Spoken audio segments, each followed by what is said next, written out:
Buenas tardes, mis amigas y mis amigos. Este es su programa Careo, que ya es una costumbre aquí en Cinevisión a esta hora, 1:00 de la tarde. Don Osvaldo Santana. Don Lito Santana, aquí como todos los sábados. En Careo. Oye, medio agosto, Osvaldo, mes de calor. La gente la tiene como esa tradición de que agosto sí que es caliente. Yo, bueno, si va a ser más caliente que el mes que fue julio. Ahí, Virgencita de la Altagracia, que nos acompañe.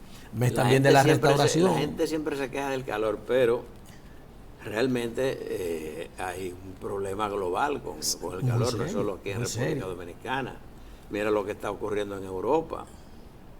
Ya casi una constante a cualquier hora del día. No a cualquier hora, no, sobre todo después de las 11. Temperatura en Francia, casi en todo el país, 44 grados, wow, equivalente a nosotros. Lo de España, los incendios forestales, miles y miles de hectáreas quemadas. Ha habido que trasladar aquí no está pasando nada, se te pone a ver, a miles de personas en riesgo, ¿no? Por el impacto, ¿verdad? Y todo esto por la ola de calor.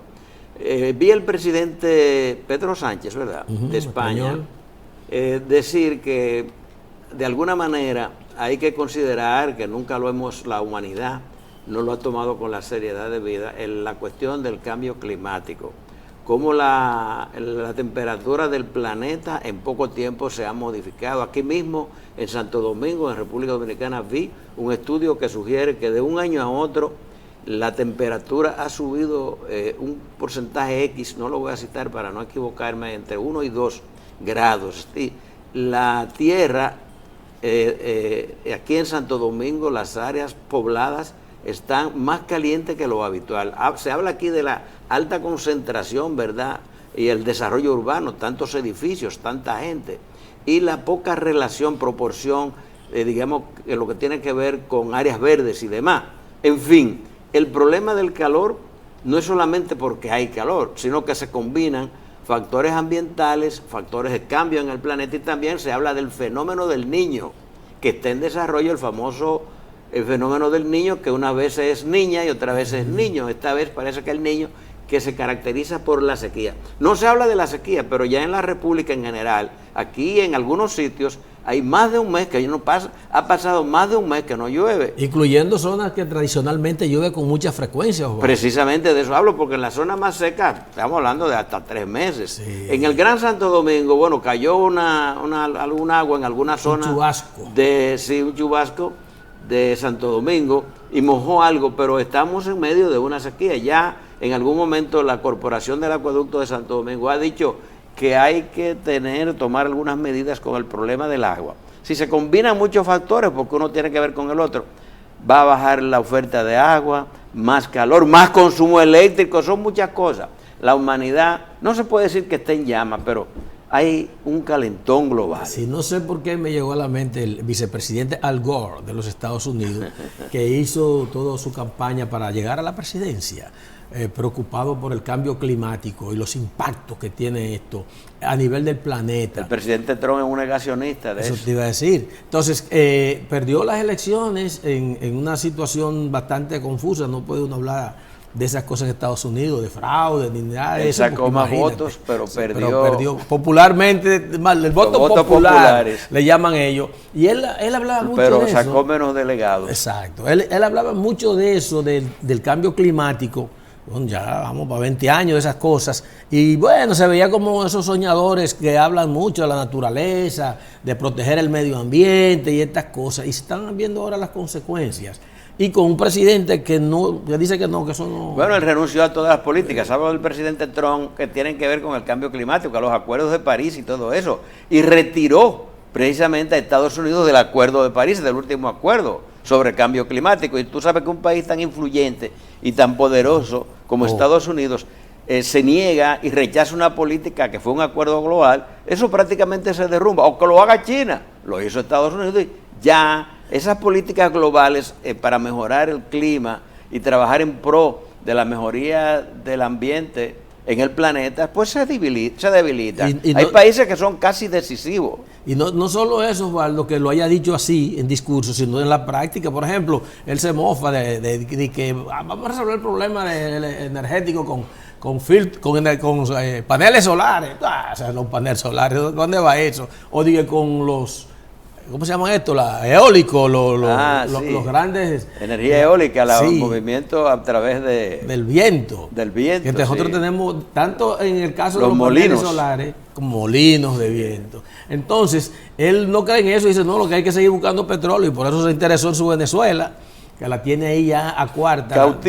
Cautiva, como dicen los Y está muchachos, controlando las grandes rutas de petróleo desde occidente hacia occidente, de estaba América leyendo que es un hacia gran Europa. negocio, porque el petróleo que se vende es el que Estados Unidos decide que se puede vender y tiene que suplir hasta sus propios aliados a un precio que le conviene a ese país. Bueno, el hecho es que esta temporada de calor vino por el tema de que estamos en el primer día de agosto, que en el argot dominicano se define así, también trae sus riesgos. Vientos más cálidos, más posibilidades de huracanes. El fenómeno del Niño, el polvo del Sahara, ayudan a que no tengan tantas intensidades estos fenómenos tan devastadores para nuestros países, pero siempre va a ser un tema de preocupación, aunque no veo, Osvaldo, estamos hablando a grandes políticas internacionales y mundiales, acá en el país, ¿cómo se pueden mitigar estas cosas? Ahorita vienen bueno, ya pasó lo que tradicionalmente era la época de sequía, pero vienen siempre cada año, cíclicamente, los posibles daños a República Dominicana por el paso de estos y no podemos irnos a la pausa sin observar que estamos aquí en el Caribe, en el periodo de los huracanes, la temporada ciclónica. No ha llovido y arrancó el 1 de junio. De junio, exactamente. Y ya vamos por el tercer mes que arranca hoy precisamente. Exacto, junio, julio y agosto que comienza hoy. Bueno, a veces uno no quiere que vengan los huracanes, pero quiere que vengan, se necesitan las tormentas moderadas, que traigan mucha agua, porque sin agua no hay vida. Y para los embalses de las presas. Para todo. Eso. Vamos a la primera pausa comercial. Regresamos en breve con más aquí en Careo.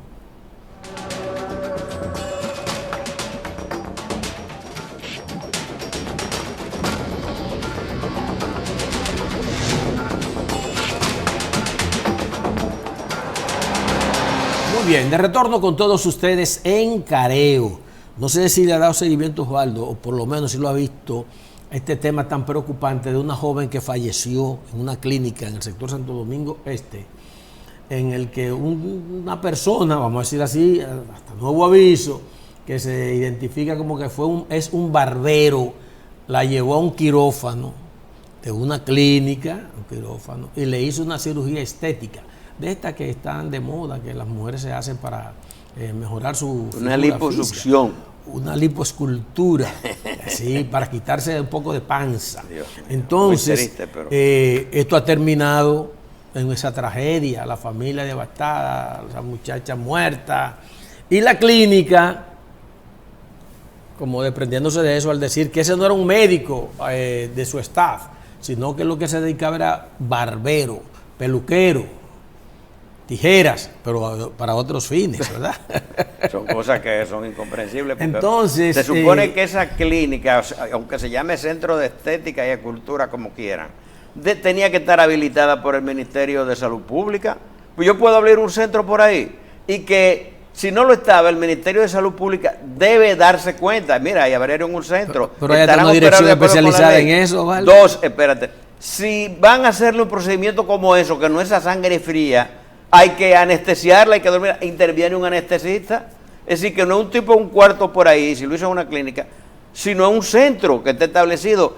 Entonces, no es solamente el individuo, porque solo se menciona el famoso barbero que se fue para Colombia con esta facilidad.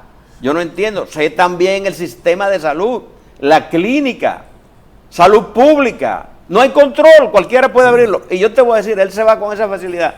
Pero yo no sé cómo es que opera, digamos que él no tenía ningún problema. ¿Cómo es que opera migración? Que tiene mucha facilidad para sacar a los indocumentados y demás. Yo, por ejemplo, cada vez que salgo del país, a mí me paran, me llevan un cuartico. Sí. Yo tengo que ir a migración para que me digan qué pasa conmigo. Que cada vez que voy a salir del país, me llevan y me paran y después me despachan. Y no entiendo por qué. Si hay un criminal que tiene un nombre parecido al mío, ellos deberían tener los instrumentos para darse cuenta que ese no soy yo. Pero ya esto se convirtió porque no me gusta hacer ruido, pero esto es intolerable. Y bueno, es cuando usted anda con la familia, que anda con muchachos. Pero a veces uno está a riesgo de perder el vuelo. Claro, y entonces al final te dicen, no, es que hay un tipo que a usted se le parece el nombre. Pero somos personas distintas. ¿Cómo ustedes no saben durante cualquier tiempo? Esto estamos hablando de los últimos 5 o 6 años. Cada vez que voy a salir del país me paran en migración. Es además a veces hasta humillante. Sí, pues no te dicen por qué.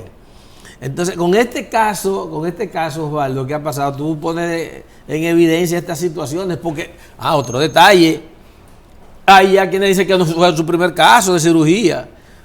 Y lo que dicen los sectores de esa clínica, que él, como que era un tipo que estaba ahí presente, un asistente, una persona que entraba todo eso es muy lamentable, pero yo espero que las autoridades, ya la pobre muchacha está muerta, por lo menos investiguen y establezcan responsabilidades. Más allá del llamado barbero, eso no tiene nombre. No. Y necesariamente tenemos en este momento también que mencionar el caso, Osvaldo, de migración. Tú mencionabas que cuál es su rol en ese momento. Yo estaba presenciando una rueda de prensa que convocaron los dirigentes de la Mesa Nacional para las Migraciones y Refugiados en República Dominicana. La gente está preocupada por el giro que está tomando la Dirección General de Migración en esos operativos de deportación y apresamiento de personas que se supone están indocumentados o en condición irregular en República Dominicana. Porque hay hechos que, no sé si tú llegaste a ver, Osvaldo, una patrulla, no sé si de migración, porque ahora hasta la policía también ya está deteniendo gente a nombre de eso, que agarraron a una persona supuestamente con situación irregular o indocumentado. Tendrá Manuel una imagen por ahí, ¿verdad? De un tipo que atraviesan ese mismo. A unos que montan como un andullo en un motor. Como un tanque de gas de esos grandes. Uno tiene que reírse de estas cosas, señora, pero ya no, pero como que se están pasando, Osvaldo. Se están pasando porque, aunque el país tiene establecido algunos parámetros para estas cosas, ya cuando se llegan a esos niveles, nos vemos muy mal, no solamente por nosotros mismos, sino también como país que estamos liderando muchas cosas a nivel internacional, pero que no hemos podido asumir con responsabilidad esa política de manejo de los temas migratorios con la dignidad suficiente. Y voy a poder decirlo, los temas migratorios relativos a los que son de sospecha de haitianos, porque aquí hay gente ilegal de todos los países de este continente, podemos decir. Sí, y yo creo que ellos también detienen de otras nacionalidades. Ahora bien, yo creo que deberían revisar los procedimientos con que detienen a los inmigrantes, sobre todo haitianos. La forma. Por ejemplo, yo vi también, eso lo presencié yo, cómo llevaban a un eso que está ahí atravesado, para decir así, es una persona, un ser humano increíble. Mire, y es la misma Dirección General de Migración, no es una situación fortuita, porque está identificado el agente. ¿Usted cree que usted sabe la exposición de hoy un accidente, un vehículo de frente, un hoyo? ¿Qué va a pasar con esa persona? Pero mira, yo vi, por ejemplo, un intento de captura de una persona que se presume, porque no se sabe, que está en el país sin la debida norma.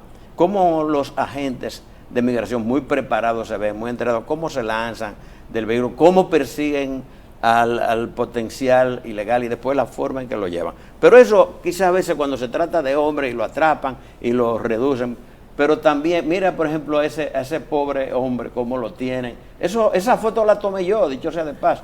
Mira cómo lo llevan. Y si en ese momento precisamente intentaban capturar a otro, pero ¿de qué manera? Entonces yo creo que Migración debe revisar. Y también otro caso muy doloroso, por ejemplo las parturientas. Sabemos que aquí hay una población haitiana en condición irregular, ¿verdad? Y entre ellas hay mujeres. Ya se han reducido bastante la presencia de haitianas parturientas, ¿verdad?, en los centros públicos. Eso lo sabemos. Pero, ¿tú crees que una mujer que alumbra hoy, al otro día deben detenerla y llevarla al centro de retención de AINA? Ha habido casos, por ejemplo, de un menor que murió ahí no hace demasiado, el año pasado, o el caso de allá, famoso de la Altagracia, de una mujer que por temor a que la capturaran se resistió a que la llevaran a un centro de salud y murió porque ella misma se parteó. Ella intentó recibir a su propio bebé. Eso es indescriptible, eso lo registró el Diario Libre. Entonces ocurren cosas como esas que son muy dolorosas. Y hay otras realidades que quizás se requerirá, qué sé yo, un panel, pero los grandes defensores de los derechos de los inmigrantes irregulares, sobre todo los haitianos, han desaparecido. Pero, por ejemplo, los nacidos aquí, que digamos que tienen hasta 30 años, que estudiaron aquí, que tienen familia, que tienen los padres aquí, que vinieron como braceros del Consejo Estatal del Azúcar, que no se ha podido regularizar, que sabemos que hay que cumplir normas, procedimientos, pero son una realidad de la República, que competen al mismo gobierno dominicano y al gobierno haitiano. Pero esas personas que ya están establecidas aquí, que tienen una vida aquí, que no tienen ningún referente de Haití, no pueden ser capturadas y expulsadas arbitrariamente, y lo estafan también, algunos le quitan dinero, le quitan los celulares, herramientas de trabajo. De modo que migración, la dirección de migración debería ver, y el gobierno, porque eso no es casual, es la voluntad del gobierno, en su política de control migratorio, deberían tener más en cuenta lo que son los valores de la persona, pues también son seres humanos, tienen dignidad. Deberían quizás ser más rígidos en la frontera, en la entrada, donde debe haber mecanismos de interdicción, de impedir que entren, pero ya gente que tienen aquí X tiempo, que de alguna forma debieron ser protegidos por la ley 169-14, que ellos por negligencia, ignorancia, incapacidad económica, no se registraron. Tiene que buscársele de nuevo una solución, porque es una población flotante demasiado alta, que no deja de ser también sensatamente otro riesgo, porque no tienen ningún documento de identidad. Un riesgo en el sentido mismo de la seguridad, porque no son ángeles todos. Entonces el Estado está en el deber, en la obligación, en vez de perseguir indiscriminadamente, tratar de ver cómo hacen una campaña conjuntamente con el gobierno haitiano para que esas personas sean por lo menos dotadas de algún medio, un instrumento, buscar una solución a un problema que a la larga es un problema social, quizás hasta con implicaciones políticas. Vamos a la siguiente pausa comercial. Creo que podemos dar otro toquecito a este tema tan pronto regresemos. Nos vamos y volvemos.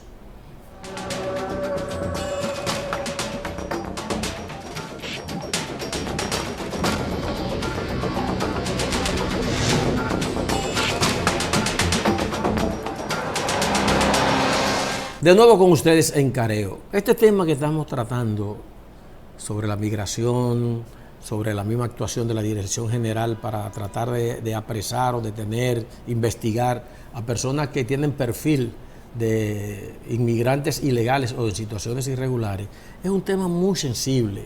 A nosotros particularmente nos llega porque nosotros venimos desde que nacimos bregando con este tipo de situación en personas que vinieron por uno u otro motivo, como planteó en el segmento anterior Osvaldo, o porque convivimos en escuelas, en centros de trabajo, como sea. Y yo vi una rueda de prensa que convocó la Dirección General de Migración para plantear que están teniendo en este momento algunas dificultades para repatriar a alguna gente de esta, porque la población dominicana en algunos lugares le está poniendo resistencia a la forma como están apresando a estas personas. Ellos dicen, la parte que le interesa, que lo que están boicoteando sus supuestos operativos es porque tienen beneficio de la mano primero de los que viven ahí en su entorno, porque le alquilan casitas, cartuchos, en fin, habitaciones, y otros porque le dan servicio barato, mano de obra barata. Pero olvidan esa parte de solidaridad del dominicano, el pueblo dominicano, porque no es lo mismo, como planteaba Osvaldo, que tú le caigas atrás a una persona que podía ser incluso objeto de persecución, a una persona que tiene 30 años viviendo contigo, que tus hijos y los hijos tuyos, y los hijos de ellos fueron a una escuela, o habitan en el mismo lugar, van al mismo colmado, y de repente se llevan a esa persona que ya es abuelo y ha tenido otra generación, amarrado, como va ese joven ahí, esa persona ahí en ese motor. Y el dominicano que es sensible, que ve, dice, ¿por qué se lo llevan? ¿Por qué? ¿por qué no se le busca una solución a este problema que la ley lo prevé? Y que ahí hay un factor, Osvaldo, tú mencionaste, pero que muchas de las organizaciones fracasaron en el intento de acogerse a las dos posibilidades que daba la ley, el plan A y el plan B, dependiendo del estado migratorio de la persona, por quererse reivindicar la supuesta nacionalidad del haitiano o del origen del ciudadano. O de cualquier inmigrante. De cualquier inmigrante. Porque lo que quieren es ser dominicanos. Y está bien, están en su derecho. Pero hay todo. Y sienten que son dominicanos, pero hay todo un procedimiento que hay que seguir para alcanzar esa nacionalidad. Y ese procedimiento, Lito, no deja de tener sus inconvenientes. Porque mira, por ejemplo, tú eres un hijo de un inmigrante irregular, ¿verdad? Porque la ley no te protege, sobre todo después de la reforma constitucional de 2010, que se estableció el principio de jus sanguinis. Antes era por jus soli. Es decir, si tú naces en República Dominicana, tú eres dominicano. Pero después de la reforma, hay que ser dominicano por sangre, ¿verdad? Por uno de los padres. Por cualquiera de los padres. Inclusive, aunque tú nazcas en, en China, tú sigues siendo dominicano. Después que tú eres mayor de edad, puedes optar por la nacionalidad dominicana. En el caso de los inmigrantes o los descendientes de inmigrantes extranjeros nacidos en República Dominicana, que se van a considerar siempre, si son irregulares, en tránsito. ¿Tú sabes lo que plantea el procedimiento? Ellos tienen que tratar de conseguir alguna documentación, sea de la nación que se le atribuye la nacionalidad, o de las instituciones dominicanas, en este caso del Registro Civil Dominicano, algún documento que muestre que tú naciste aquí, aunque se reconoce que por tu condición no eres dominicano. Pero tienes que irte al país, en este caso Haití, a solicitar una visa o un procedimiento de residencia. Una cosa complicadísima, no tienen ni los medios, es inviable. Entonces vamos a vivir con este procedimiento todo el tiempo. Ya hubo, después de la sentencia del Constitucional 168.13 fue, sí, la ley 169.14, tratando de resolver ese problema, eso no funcionó a cabalidad. Muy pocas personas quedaron registradas. Entonces, la sociedad dominicana, el Estado dominicano, consciente de la realidad que tenemos, deberían buscar la manera, el Estado mismo, de tratar de identificar esas personas, porque es que están excluidas de todo. Mira, no tienen derecho al trabajo, no tienen derecho a la salud, ahora se les persigue si van a un hospital, y no tienen los medios por los pocos y escasos trabajos que consiguen para costearse con una cosa tan elemental como un servicio médico. Entonces realmente la nación dominicana no puede volverse inhumana, no hemos sido así. Entonces, ¿por qué promover una visión, un tratamiento que va contra toda forma, de comportamiento humano y civilizado, por una intolerancia y un no sé, en nombre ya lo hicieron en el pasado en nombre del nacionalismo, por conveniencia coyuntural, etcétera, etcétera? Y que se entienda, o sea, no se está hablando de violentar los procedimientos legales, ni la Constitución, ni nada. Es un tema que incluso está pautado por el Tribunal Constitucional, por la ley 169-14, de que hay que buscarle una solución a esto. Que ellos no hayan podido, como ha planteado Osvaldo, por sus propias condiciones, acogerse a esas facilidades es otra cosa, pero podemos retomar, retomar el tema como país, Osvaldo. La ley 169-14 prácticamente fue como una suerte fue una ley especial, fue coyuntural. Ya no necesariamente ella resuelve el problema, pero sí hay que buscar una manera, porque es una realidad. Bueno, podemos seguir deportando a estas personas de esta manera. No, porque la misma Dirección de Migración dice que deporta cada día 1,000, un mínimo de 1,000. Pero ¿cuántos entran irregularmente? Que esos sí son los peligrosos, los que entran cada día, no los que nacieron aquí y tienen 50 años viviendo aquí, 30 años, 20 y pico. A eso hay que buscar una solución. Eso es así. Vamos a la siguiente pausa comercial y regresamos en breve aquí. No se vaya, en Careo.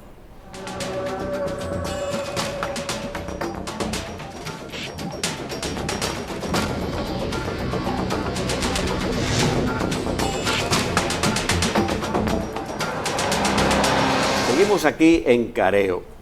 Mira, a veces los problemas de algunas comunidades marginales, a veces tan cercanas del Distrito Nacional o en el mismo Gran Santo Domingo, viven como en un estado de abandono, descuido y de falta de atención del Estado. Yo tengo un caso que me ha llegado de las comunidades de La Bomba, del kilómetro 35 de Yamasá. Eso es rumbo a Monteplata, por allá. Monteplata, Yamasá, hace comuna ahí en el cruce de La Bomba, y la comunidad de Guanuma. Ahí el presidente Luis Abinader rápidamente, con el diligente director de INAPA, Wellington Arnaud, inauguraron, no sé cómo lo hicieron, rápidamente un acueducto para esas 3 comunidades. Pero como al mes ya hubo que intervenirlo de nuevo, porque fue, no sé, una inauguración incomprensible. Pero llegó agua en ese En el momento sí, pero todas las tuberías estaban mal puestas o destruidas y hubo que reconstruir el sistema. Bueno, hicieron alguna labor y mejoraron el sistema de la red de distribución y pusieron el agua y hubo como quizás unos cuantos meses de servicio. Pero de nuevo se dañó. ¿Qué pasó?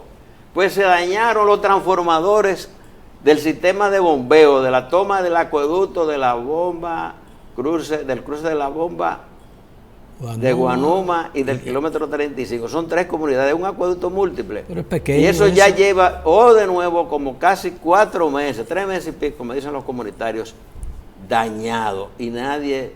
Tú sabes que... Pero no pase por el problema eléctrico, Osvaldo. Algo debe estar pasando. Se dañaron los transformadores que los compraron nuevos, porque esos transformadores debían tener hasta una garantía. Será reciclado. Y mira, yo estuve inclusive, yo fui a INAPA, yo hablé, no traté de ver porque es difícil ver a los jefes, ¿tú entiendes? Pero yo fui, quizás como ciudadano, como periodista, como amigo de mucha gente que yo tengo por ahí. Y hablé con una persona que fue muy amable, pero no pude hablar, sin embargo, con el director de aguas potables, que se llama Luis José Popa. Me hizo esperar muchísimo y tuve que irme, porque no me atendió una persona que me entretuvo ahí, me dio algunas informaciones, pero no fue posible verlo. Y también hablé por teléfono con Juan Carlos Ortiz, que es el encargado de electromecánica de INAPA, y me dijo que confirmó, sí, que los transformadores están dañados, pero ¿cómo es posible que esas 3 comunidades, cómo que INAPA no tiene los recursos para resolver eso? Y yo creo que hasta hablé con un funcionario de INAPA que es responsable también del sistema de esas comunidades, encargado, ¿verdad?, de operaciones. Fernando Villar. Sí, Fernando Villar, pues tú lo conoces, que tiene su asiento en Monteplata, pero ese licenciado, ingeniero, no sé, te dicen cualquier cosa. Entonces y mira, y Wellington Arnaud es un hombre que quiere ser presidente de la República. Entonces una cosita tan pequeña, un acueducto de unas pequeñas comunidades, ¿cómo que no resuelven eso? Pero que fue inaugurado por él y el presidente. 2 veces, porque lo inauguraron 2 veces. Esto da risa y pena y hasta ganas de llorar. Wellington, resuelve eso, manda a reparar esos transformadores o compren o reclamen a los vendedores que repongan ese servicio, no es justo. Hay muchas cositas así, Osvaldo, sí, que el gobierno como que no le presta atención. Yo sé que el gobierno está en este momento. Es que son las cosas grandes, nada más. Mira, quieren hacer la autovía del Ámbar, la que va de Santiago a Puerto Plata, 38.000 pero no terminan de hacer la carretera que va de Barahón, de Enriquillo a Pedernales, esa no la terminan nunca. Aunque están anunciando que van a abrir qué sé yo cuántas habitaciones en Pedernales, pero eso es otro tema. Sí, pero te quiero decir, pero que te quiero plantear esto, que hay cosas pequeñas, quizás, como decía antes, un funcionario, no tengo por qué mencionarlo, porque van a creer que uno tiene... ¿Cuántos votantes hay ahí? Así era que se medía. No, pero espérate, no, te digo que calculaban eso. Tú vas a invertir, qué sé yo, ¿cuántos? No, pero mira, el 35 es un directorio municipal, tiene otro nombre ahí que yo no recuerdo bien.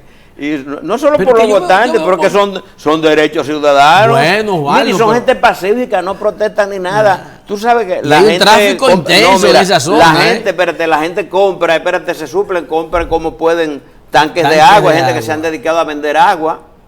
Hay gente que tienen, por ejemplo, en Guanuma hay pequeños acueductos. ¿Tú sabías eso? ¿Cómo así? O la gente, pero pozo. Son agua con pozo y entonces le venden agua a 15 familias, 15 hogares, 20. Hay como 5 o 6 sistemas de acueductos locales. Pero eso merita un reportaje periodístico. Los periódicos ya no se interesan por eso. Mira, por cierto, ahora que hablas tú de periódico, cerró la edición impresa del Nacional, no va a seguir. Lo vi hasta el día de ayer. Ahora va a ser nada más digital. Digital, hasta el día de ayer, sí. Pero pues sí, no sé qué es lo que pasa, que esos temas no le interesan a nadie. Eso que quizás para cerrar el segmento, te decía eso, como son temas pequeños, que el gobierno dice, pero comprar 3 transformadores, un transformador puede valerte de esa capacidad, qué sé yo, 150, 200,000 pesos. Son 600,000 pesitos más 400 que le demos el que lo instale. ¿Quién se va a interesar en 1,000,000? Eso lo hace INAPA con la caja chica, ¿verdad? Es verdad. Pero no es de su interés. Y hay muchas cosas así pequeñas en las comunidades, un puente que no lo pueden, no estoy hablando de una obra de tránsito intenso, no un puentecito que la gente tiene que bajarse al río para poder cruzar y cuando llueve se para que no la hacen, hagan cosas pequeñas también, que la suma de varias cosas pequeñas generan por lo menos la sensación de una grande, porque hay mucha gente que se lo va a agradecer. No piensen solo en las ganancias que dejan las grandes inversiones, no es justo. Vamos a la pausa, regresamos con más, aquí en Careo.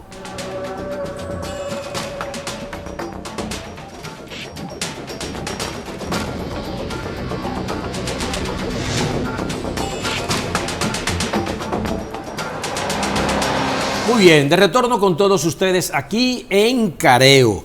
Hay un detalle interesante, Osvaldo, que está ocurriendo con relación a las políticas de prevención, no vamos a hablar ahora de salud pública, de prevención de algunas, ¿cómo te digo?, enfermedades que podían llegar a nuestro país, tanto en el tema agro como también pecuario. Nos surgió la idea ahora por el tema de Baní y los mangos. Sabes que tuvimos un bloqueo. No podemos vender los mangos de República Dominicana al mercado estadounidense por la presencia de una plaga. Vamos a decirlo así como dominicano. Es un insecto que no puede estar presente en la fruta del mango en Estados Unidos. Y aunque se llama la mosca de la fruta. Aunque se ha tomado se tomó antes de que suceda este boicot. Anastrefa obliqua ceratitis capitata. Imagínate. El término técnico. Y bueno que son los mangos vanilejos y siguen carísimos. Muy bueno. No se pudieron exportar, se perdieron ahí, se dice más de 100, pero... Millones. Pero, sí, millones, sí, más de 100, millones. Pero siguen caros. Sí, muy caros. Ellos temen que dentro de aquí, porque o sea que se cogen, no es maduro. El jueves compré yo mangos en Baní.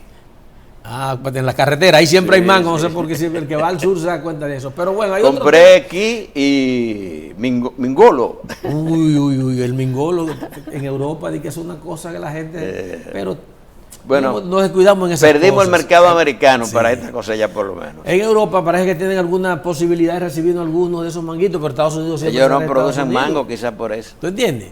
Y entonces, otro caso, la fiebre porcina africana. 1,000 de cerdos sacrificados en el año, pero se han advertido esas cosas. Hay planes para el control de la peste porcina africana. Desde los años aquellos de Antonio Guzmán, ¿te acuerdas? En el 79. Mataron a todos los cerdos criollos. Habidos y por haber. Y se trajo una plantación, dicen los técnicos, aunque son cerdos, para evitar el contagio de nuevo y esas cosas. Se han abandonado. Pero se advirtió, ¿cuántas veces se advirtió que había un brote allí, aquí, y no se actuaba? Al contrario, lo querían ocultar y lo negaban. Lo negaban. Decían que eso en la crianza de patio. ¿Tú sabes lo grave que hemos llegado con la fiebre porcina africana, los cerdos? Que ha afectado sobre todo a las pequeñas economías, a la gente que cría 2 o 3 puerquitos por ahí. Pero, que eso se ha vuelto endémico por la falta de control. ¿Qué significa eso? Que es parte de nosotros, la vida nacional. Ahora erradicar la fiebre porcina africana es casi imposible. ¿Y qué ha ocurrido? Que nos hemos convertido en importadores casi netos de carne de cerdo para que unos cuantos se hagan ricos, más ricos. Están diciendo que más del 80%, Osvaldo, de la carne que se está consumiendo en República Dominicana, hablando del cerdo, carne de cerdo, viene producto de que se ha quebrado el sistema de producción nacional de cerdo. Y que no es que tú tengas un puerquito en tu casa o que en los patios, porque regularmente se hace este tipo de crianza, o que un señor tenga 10 madres. Estamos hablando de industria de eso, para decirlo en una palabra grande, que te pueden tener 500, 600 madres. Que te tiran cada madre 15, 16, 14 marranitos y tú ya a los 5 o 6 meses lo estás consumiendo en el mercado nacional. Pues eso se ha ido poco a poco disminuyendo y el gobierno, bien, gracias, porque lo que yo quiero es que haya carne por lo menos a precio asequible y compro pero para mí, el cerdo congelado. Señores, lo doloroso, lo lamentable es que lo pudieron prevenir y no lo hicieron. Lo mismo que los técnicos se lo advirtieron y no tomaron las medidas. Iban 2 mango ahora, porcina después, creo que hay un problema. Ahora todavía están a tiempo. Que hay un problema de un caracol que diezma los cultivos, que lo han detectado en la provincia de Altagracia. Todavía no es nacional, por lo menos paren ese. El caracol africano es que le llaman. Sí, y yo vi otro tema también de invasión, un pez colorado ahora que ha aparecido, que no se tiene por el este. Ese no es el pez diablo. El pez bueno, diablo. Tiene diferentes nombres según rojo diablo, rojo diablo, le dicen. Pero ya antes Pero el caracol es extremadamente peligroso porque ataca cultivos como el arroz, por ejemplo, y acaba. También vamos a terminar importando todo el arroz. Hay tiempo de detener eso, con la trampa, con las políticas, con los controles. Pero bueno, no sé, yo no, cualquiera ni opina. No, hay que opinar, Osvaldo, porque para eso estamos aquí en Careo y yo sé que a la gente le gusta eso. Porque hay muchas cosas que se van pasando de manera solapada. Pero es que una obligación, no podemos silenciar. No podemos, es nuestro rol. Se nos ha ido el tiempo, mis amigas y mis amigos. Vamos a dejarle la invitación para que el próximo sábado nos juntemos de nuevo a la 1 en punto aquí en Cinevisión. Osvaldo, esperamos tenerlo de regreso por acá. Hasta la próxima. Pásenla bien.